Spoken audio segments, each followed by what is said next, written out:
You know very well, हमारे किसी भी ऑर्गेनाइजेशन के 3 इंपॉर्टेंट रिसोर्सेज होते हैं: financial resources, physical resources and human resources. तो फाइनेंशियल रिसोर्सेज और फिजिकल रिसोर्सेज को मेंटेन करना, उनको अरेंज करना, उनमें कोऑर्डिनेशन लाना, वो ज़्यादा इजी होता है as compare to the human resource management के अंदर लाने के लिए, क्योंकि ह्यूमन रिसोर्स मैनेजमेंट का अपना खुद का दिमाग होता है, खुद का परसेप्शन होता है, उनकी खुद की साइकोलॉजी होती है, खुद की नीड्स होती है। सो उन सारी चीज़ों को रख के हमें स्टाफिंग जैसे प्रोसेस को करना पड़ता है।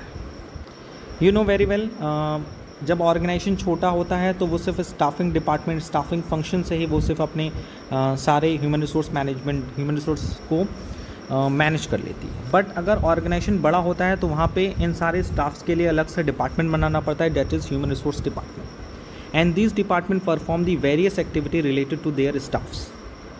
इन today's video we discuss the process of staffing, कि you know very well staffing is a process. तो इस पूरे स्टाफिंग प्रोसेस में हम क्या क्या स्टेप्स करते हैं, कौन कौन सी एक्टिविटीज़ करते हैं इन the process of staffing. You know, staffing is not a phase of organizing but a separate managerial function. Staffing is the responsibility of managers. So it is essential that right kind of people must be available in the right number at the right time. They should be give adequate training so that wastage is minimum. Right kind of employees are not available, so it will lead to wastage of material, time, efforts and energy, resulting in lower productivity and poor quality of products. As well as they must also be induced to show higher productivity and quality by offering them proper incentive. So इन सारे कर points को अगर हम study करें तो हम ये बता सकते हैं कि staffing function must be perform efficiently by all organisation. अगर सारे ऑर्गेनाइजेशन इन सारे एक्टिविटीज़ को अच्छे से नहीं निभाएंगे तो वो कहीं ना कहीं अपने ऑब्जेक्टिव को अचीव करने में रह जाएंगे, जो हम लोगों ने needs and importance of staffing में पढ़ा हुआ है। So for the success and growth of the organisation it is a must that position in the organisational structure are filled at a right time with the right number and the right kind of people. यानी सही time पे, सही number में सही लोगों का चयन करना, सही लोगों को सेलेक्ट करना, it is a very tough task for any organisation. So उसके लिए हम स्टाफिंग प्रोसेस को यूज़ करते हैं। So they are basically 8 steps in the process of staffing. The first step is estimating manpower requirement. The second step, recruitment. The third step, selecting from among the applicants, that is selection. Number 4, placement and orientation, that is induction, training and development, performance appraisal, promotion and career planning, compensation. So there are basically 8 steps covered under the staffing process. Let's discuss all the steps performed in the staffing process. The first steps, estimating manpower requirement. अगर आप खुद सोचिए, किसी भी organisation में आपको human resource को manage करना है, ह्यूमन रिसोर्स को स्टाफ करना है, रखना है, तो सबसे पहला कदम आपका क्या होगा? सर, सबसे पहला हमारा कदम ये होगा कि हम ये जानें कि हमें कितने मैन पावर की ज़रूरत है, क्योंकि उसके बिना अगर हम स्टाफिंग प्रोसेस करेंगे तो वो स्टाफिंग प्रोसेस सही नहीं होगी। यानी हमें इतना ज़्यादा ज़रूरत होगा कि भैया हमें कितने स्टाफ की ज़रूरत है, किस तरह के स्टाफ की ज़रूरत है, हमें किस तरह की जॉब की रिक्वायरमेंट है। So these types of study covered under the estimating man power requirements. Let's study it. Performance of each job necessitates the appointment of a person with a specific set of educational qualification, skills, prior experience, and so on. Operationally, understanding the manpower requirement would be necessitate workload analysis on the one hand and the workforce analysis on the other hand.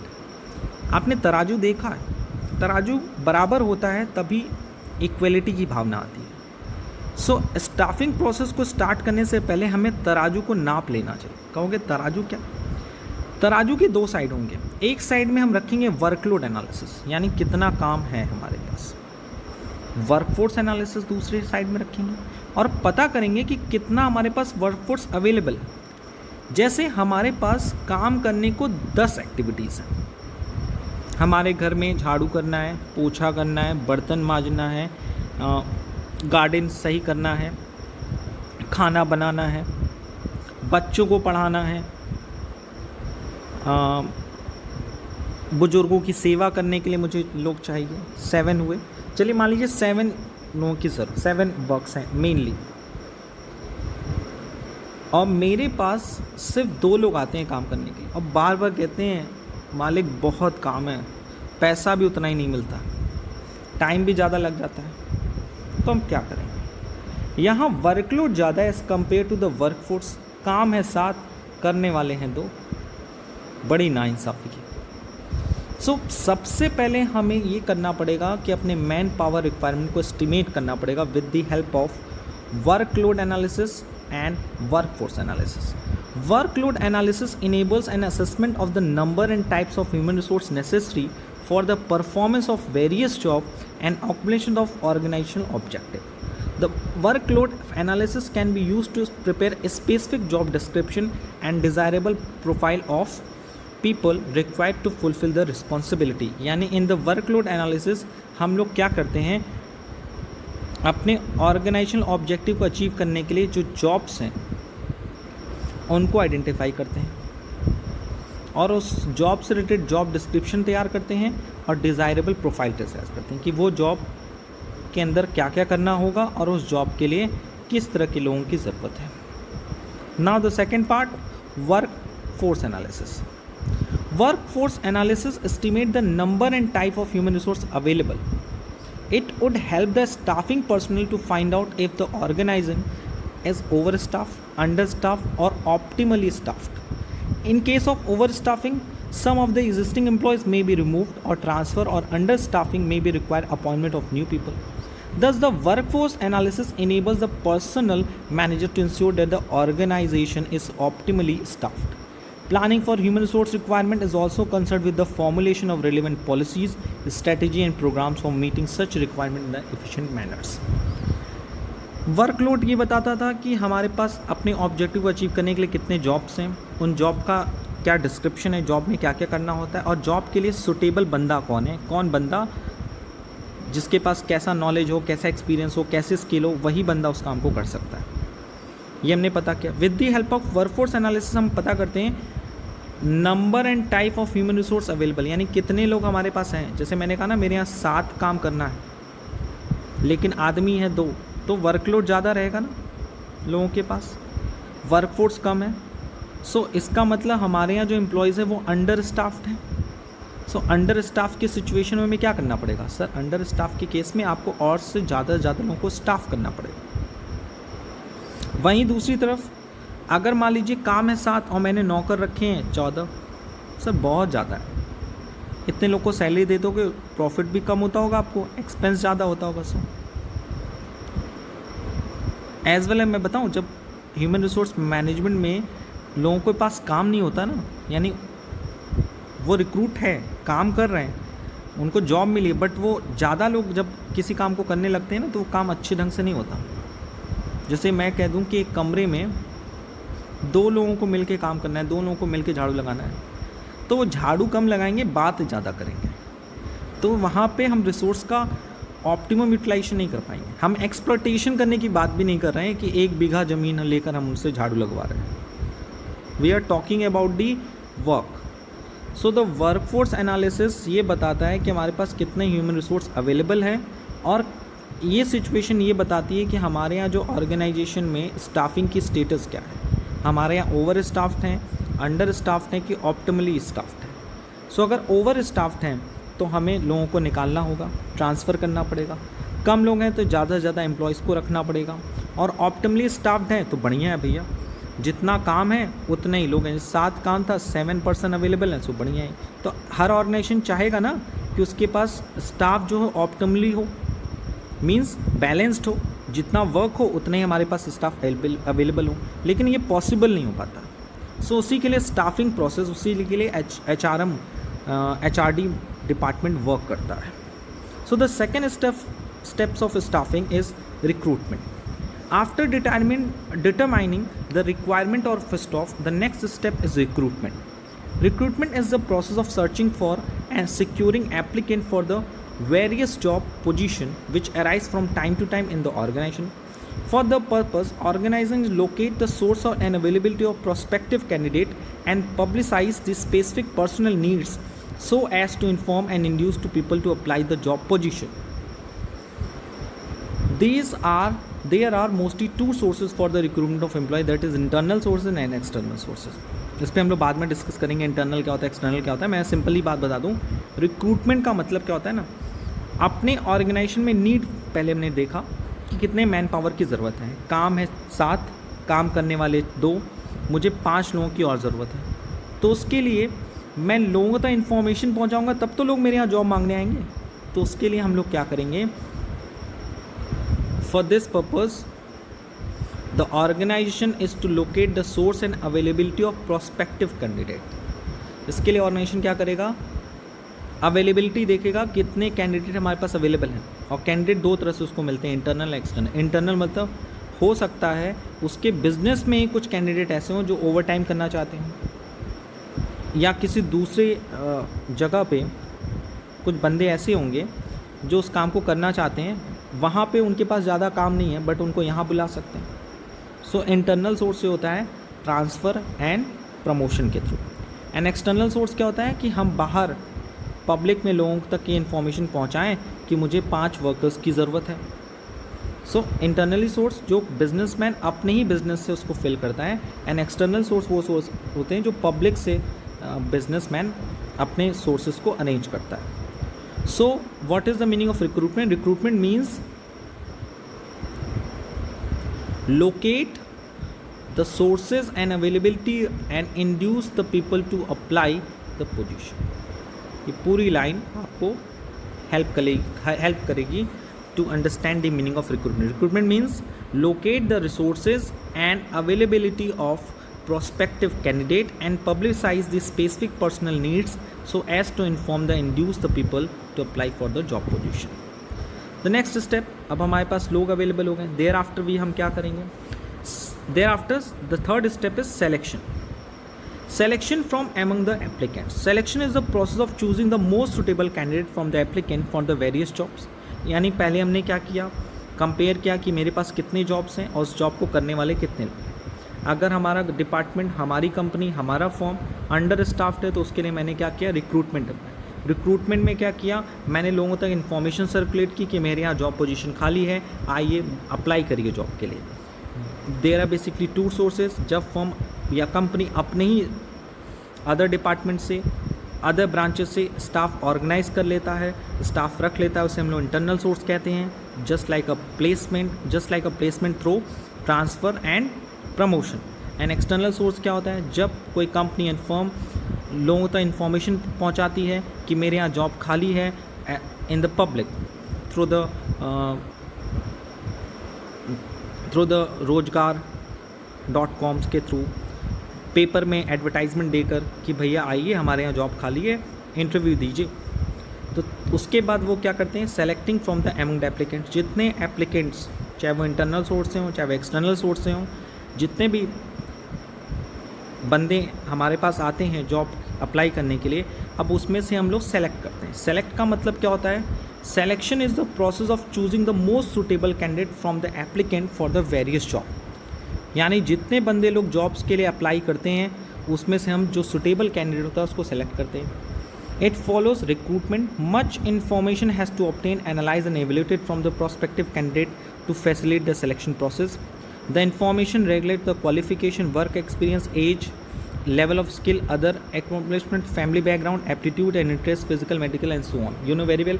जब हम selection test लेते हैं तो उसमें कई सारी चीज़ें होती हैं, जैसे written test ले लिया, physical test ले लिया, उसका mental test लिया, उसका psych लिया, उसका work experience जाना, उसकी qualification, उसका age क्या है, उसका skill क्या है. We are talking about, we are focused on the various kind of things when we are taking a selecting decision. The number 4, placement, orientation and induction. Once the selected candidate eventually joins the organization, he has to place in the job for he selected. In some cases, when 2 or more alternative positions are to be filled, The selected candidate sought to be placed in the job to which he is more suitable by virtue of his qualification, experience, aptitude, and so on. Orientation is the process of introduction of new employees to the organization. He is given information on such matter such as under whom and with whom he will have to work, requirements of job performance and behavior, facilities and benefits available, hours of work, and so on. You know very well, जब selection test हो जाता है और मान लीजिए मेरे पास 10 post खाली थी, 10 में से 100 लोगों ने क्या किया, अप्लाई किया। 100 लोगों में से मैंने क्या किया, 10 लोगों को सेलेक्ट किया। अब वो 10 लोग जब हमारे यहाँ ज्वाइन करने आएंगे, जॉब को ज्वाइन करने आएंगे, तो मैं क्या करूँगा? उनको कहूँगा जाए जॉब करो? नहीं, उनको बुलाऊँगा, क्योंकि नए नए उनको फिर उनकी राइट्स, रिस्पॉन्सिबिलिटी एंड ड्यूटीज़ के बारे में उनको बताऊँगा, अपने ऑर्गेनाइजेशन का वर्क कल्चर समझाऊँगा, उनकी क्या क्या ड्यूटीज़ हैं, उनको कैसे कैसे काम करना है वो सब समझाऊँगा, लोगों तक उनका इंट्रोडक्शन भी कराऊँगा कि देखिए ये हमारे यहाँ के ब्रांच मैनेजर, ये हमारे के फ़लाँ आदमी हैं, ये फ़लाँ पोस्ट पे ये अभी रिक्रूट हुए हैं, तो हम उनका इंट्रोडक्शन भी कराएं। जॉब तो पा ली अपने क्वालिफिकेशन, एक्सपीरियंस और अपने एप्टीट्यूड से, बट जब न्यू एम्प्लॉय ऑर्गेनाइजेशन ज्वाइन करता है तो हम अपने ऑर्गेनाइजेशन के बारे में इन्फॉर्मेशन भी सर्कुलेट करते हैं। उन्हें कैसे जॉब परफॉर्म करना है, उनका बिहेवियर कैसा होगा, यहाँ पे क्या क्या फैसिलिटी मिलेगी, क्या क्या बेनिफिट्स हैं, कितने घंटे उनको काम करना पड़ेगा, काम को कैसे करना है, ये सारी चीज़ें हम in the process of placement and orientation में उनको बताते हैं। Next step is training and development. You know very well, after the selecting of employees and we give a place to him, if there is a need of training and development, you know very well, जब कोई नया organisation हमारे यहाँ join करता है, जब नया employees हमारे ऑर्गेनाइजेशन को ज्वाइन करता है, तो वो हमारे पूरे वर्क कल्चर से उतने अच्छे ढंग से इंट्रोड्यूस नहीं हो पाता। सो उसके लिए हम धीरे धीरे 1 महीने 2 महीने उसको ट्रेन करते हैं, उसको एफिशिएंट बनाते हैं, उसको डेवलप करते हैं। यही तो खास बात है स्टाफिंग प्रोसेस की, कि ये सिर्फ ट्रेनिंग पे ध्यान नहीं देता, वो डेवलपमेंट की बात भी होती है। ट्रेनिंग का मतलब होता है जो उसका जॉब है उसमें उसकी नॉलेज को इंक्रीज़ करना, उसके स्किल को इंक्रीज़ करना। डेवलपमेंट का बात ये होता है कि जो वो काम कर रहा है उसमें भी उसकी नॉलेज हो, एज वेल एज़ वो जो काम नहीं कर रहा है उसके बारे में भी उसको नॉलेज देना, ताकि वो पर्सनल लेवल पे डेवलप करे और उसकी ग्रोथ बढ़े और वो अनदर कंपनी में जाकर अच्छे से अच्छा काम करे, यानी वो नाम रोशन करे, एक तरह से कह सकते हैं। So will discuss, it is an important element of staffing function. Training is the process of helping employees to acquire more knowledge of the job and to learn the sharpen the needed skill, attitudes and values associated with the efficient performance of their jobs. Many organizations make formal and informal arrangement for providing training to their managerial and non-managerial personnel. Development focus on the general improvement of overall personality of the employees. The aims of development train to more general and sometimes unclear. देखिए अगर बात करें training की, तो training लोग देते हैं क्यों? Acquire more knowledge of the job, learn और solve need to skill values associated efficient performance of their job. यानी जॉब को करने के लिए एफिशिएंट वे में करने के लिए उसको नॉलेज देना, उसको स्किल प्रोवाइड करना, उसको एटीट्यूड उसके अंदर फॉर्म करना, वैल्यूज़ डेवलप करना, ये सारी चीज़ें होती हैं ट्रेनिंग का पार्ट। वेयरएज डेवलपमेंट का पार्ट ये होता है कि general improvement of overall personality of employees. Employees की एक पर्सनालिटी डेवलप करना, जैसे वर्क करने की पर्सनालिटी, टॉकिंग बात करने की, कम्युनिकेशन की पर्सनालिटी, ड्रेसिंग की पर्सनालिटी, ओवरऑल पर्सनालिटी, चाहे इंटरनली हो चाहे एक्सटर्नली। उसे एक अच्छा इंसान भी बनाना है, चाहे वो अंदर से भी अच्छा क्यों ना हो, एज वेल एज़ बाहर से भी अच्छा क्यों ना हो। और डेवलपमेंट का बहुत बड़ा वर्ड है, इसमें हम लोग बाद में डिस्कस करेंगे। एंड देयर आफ्टर मैंने उसको क्या क्या किया, मैंने सबसे पहले डिस्कस किया कि हमने अपने जॉब में कितने लोगों की ज़रूरत है, उस बेसिस पे हमने वर्कलोड एंड वर्कफोर्स एनालिसिस किया। देयर आफ्टर रिक्रूट किया, रिक्रूट में हमने क्या किया, लोगों को तो इन्फॉर्मेशन सर्कुलेट किया कि हमारे यहाँ जॉब्स हैं, सो प्लीज़ आइए हमारे जॉब के लिए अप्लाई करिए।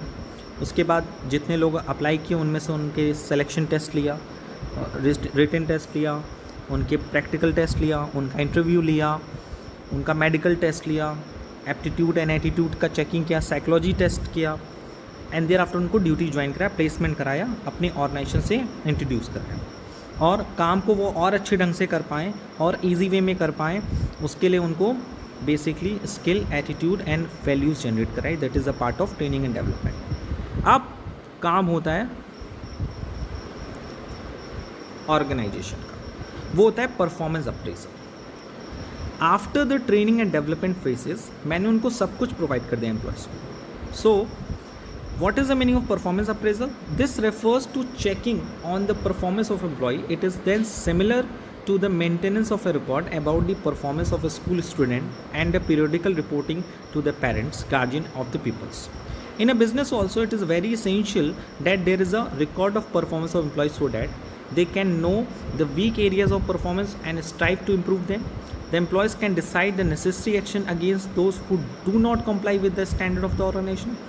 Number C, the employers can decide the training needs of the organization. And number D, employer can judge the employees who deserve to be promoted. Performance appraisal क्या होता है? Checking on the performance of employees, यानी employees को मैंने train कर दिया, develop कर दिया, ऑर्गेनाइजेशन के कंडीशन के बारे में उसको इंट्रोड्यूस कर दिया, सब कुछ कर दिया, अब काम है उसे परफॉर्मेंस देने की। तो जैसे स्कूल के बच्चों का रिपोर्ट कार्ड तैयार होता है, वैसे ही बिज़नेस में काम करने वाले एम्प्लॉयज़ के लिए भी हम लोग क्या करते हैं, एक रिपोर्ट कार्ड तैयार करते हैं। उसमें ये देखते हैं कि उसने किस जॉब को किस ढंग से परफॉर्म किया है, उसमें एफिशिएंटली और इफेक्टिवनेस वर्ड है कि नहीं है। यू नो वेरी वेल कि every employee must completed their job on time with minimum utilisation of resource. ये सारी चीज़ें हम देखते हैं कि उसने कम से कम रिसोर्स को यूज़ किया हो, कम से कम कॉस्ट बियर किया हो उसके डिपार्टमेंट ने, एज वेल एज उसने टाइम पे वर्क कंप्लीट किया हो। सो हम उसका एक रिकॉर्ड मेंटेन करते हैं which is known as performance appraisal. So what is the meaning of performance appraisal? Checking on the performance of the employees. Why it is important for the business? क्यों ये important है? देखिए इसकी 4 importance जो इस book में दी हुई है, बहुत अच्छे ढंग से दी हुई है। सबसे पहले उस एम्प्लॉयज़ की वीक एरिया जान पाएँ कि what are the weak areas of performance. और क्योंकि जब वो उसका एक रिपोर्ट का तैयार होगा तो पता चलेगा कि वो किस काम को करने में दिक्कत हो रही है, किस एरिया में उसकी वीकनेस है। जैसे स्टूडेंट की जब रिपोर्ट कार्ड बनता है तो पता चलता है ना, मैथ्स में कमज़ोर है, इंग्लिश में कमज़ोर है, कि साइंस में कमज़ोर है, किस एरिया में कमज़ोर है पता चलता है। उसी तरह से परफॉर्मेंस अप्रेजल ऑफ एम्प्लॉयज़ से ये भी पता चलता है कि वो किस एरिया में वीक है। वो सेल्स में वीक है, प्रोडक्शन में वीक है, परचेज़ में वीक है, फाइनेंस में वीक है, किस एरिया में उसकी परफॉर्मेंस अच्छी नहीं आ रही। देयर आफ्टर ये भी पता चलता है कि वो ऑर्गेनाइजेशन के स्टैंडर्ड को फुलफ़िल कर रहा है कि नहीं। You know very well organisation का अपना स्टैंडर्ड होता है, वर्किंग स्टाइल होता है, तो वो अपने ऑर्गेनाइजेशन के अकॉर्डिंग स्टैंडर्ड में काम कर रहा है कि नहीं कर रहा है। और ये भी पता चलता है कि ऑर्गेनाइजेशन के जो भी एम्प्लॉयज़ हैं उनकी ट्रेनिंग नीड्स क्या क्या है, उनको किस एरिया में नीड्स। यानी पहला पता चलता है weak area of performance, and दूसरा पता चलता है कि कौन कौन सा एम्प्लॉय कम ऑर्गेनाइजेशन के स्टैंडर्ड के फेवर में काम कर रहा है कि अगेंस्ट काम कर रहा है। तीसरा पता चलता है training needs of the organisation की ट्रेनिंग नीड्स पता चलती है।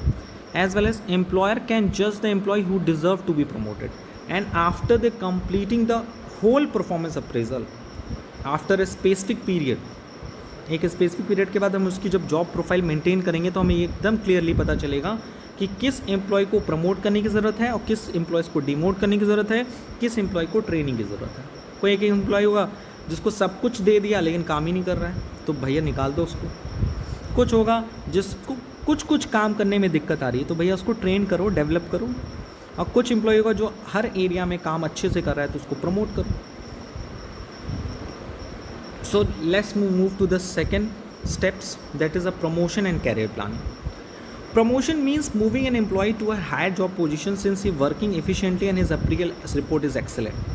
Sometimes a worker may not fit into his job in a particular department, then he is transferred to the other department to improve his efficiency.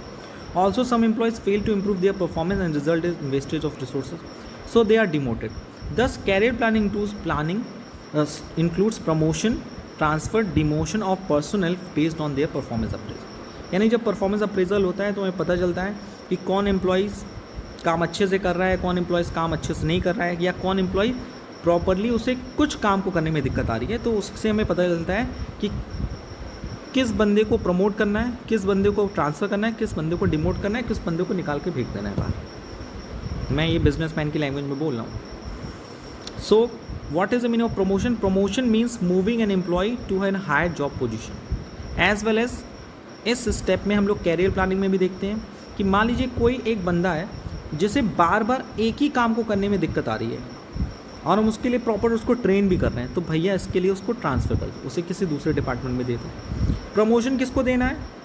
जिसकी report अच्छी आई है, appraisal report excellent I है, उसको promote कर दो, क्योंकि उसने अपने जॉब पोजीशन को बहुत अच्छे ढंग से efficiently, he is working efficiently and his appraisal report is excellent, so वो प्रमोशन के लायक भी है। जो बंदा किसी काम को कर रहा है, 10 काम में से 9 काम या 8 काम कर रहा है, लेकिन 2 काम में दिक्कत आ रही है, तो उसे ट्रेनिंग दो। तब भी नहीं कर पा रहा है तो उसको ट्रांसफ़र कर दो। हो सकता है उसे इस काम को करने में दिक्कत आ रही हो, तो उसे दूसरा काम उसको सौंपो। और जो employees fail to improve their performance, जो बार बार अपनी परफॉर्मेंस को इम्प्रूव नहीं कर पा रहा है, बार बार एक ही गलती कर रहा है, यानी 10 में से 1-2 काम सही कर रहा है, 9 काम एकदम गलत कर रहा है, लेकिन उसके लिए भी हम उसको मोटिवेट कर रहे हैं, लेकिन तब भी वो काम नहीं कर रहा है, तो उसको डिमोट कर दो। सो कैरियर प्लानिंग का भी स्टाफिंग में जिक्र होता है।